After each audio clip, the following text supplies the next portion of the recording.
Hi and welcome back to Utopia, where we believe knowledge is power. My name is Lee Robinson. I am going to empower you through knowledge and motivation, and I am not a professor.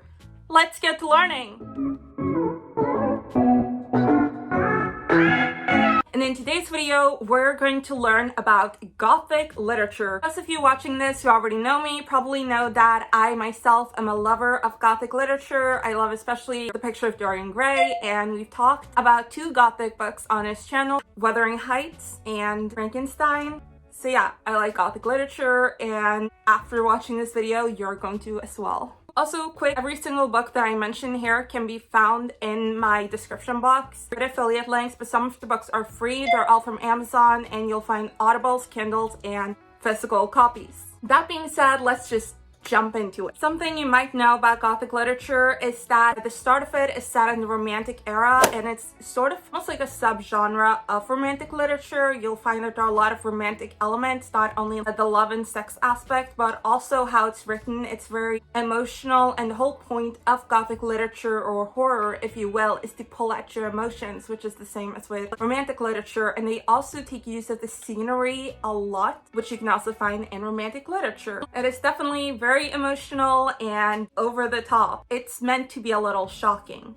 And yes, there's a lot of love in these books, like a romantic book, but the love is often sort of creepy and perverted. Like if you look at the love between Kathy and Heathcliff in Wuthering Heights, you'll find that something about it makes you go like, is that right? Is that how you're supposed to love someone? Should that exist? Like, that's sort of the love you find in Gothic literature, often a very strong, obsessive type of love. And there's also, I'll say, a lot of sexuality. Like Dracula was written at the end of the 18th century, and at least so far I read a scene that has more than a little sexual undertones. Obviously, The Picture of Dorian Gray is also a newer Gothic book, and the sexuality there is very prominent. So the closer we get to our time, sort of like in the second wave of Gothic literature, the more sexual it becomes. But also in the original, like from the 17th century, 18th century, you will find more sexuality than you would find in other books. If you've seen horror movies, you already know a little bit about the Gothic genre and the Gothic literature. It's the same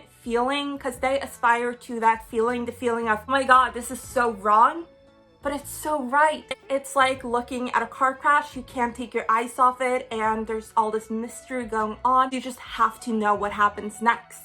It's very built on suspense and on triggering your emotions. Even if those emotions aren't positive, they're so overwhelming that they become positive. And Gothic literature is truly brilliant because it is horror, but it's written in such a beautiful and romantic way that it almost gets us romanticizing the bad guys. Everything is so explained in detail that you can't help but sympathize. We see the darkness, but we also see the humanity. And that's also very fascinating because Gothic horror usually has elements of sci-fi or fantasy. Like obviously Frankenstein is sci-fi with the creation of man from dead flesh. Some say that it's actually the first sci-fi book, and Dracula is obviously fantasy with like a vampire. That's fantasy trope by now. But even though it's like fantasy and sci-fi and it's exaggerated, we still have extremely realistic characters.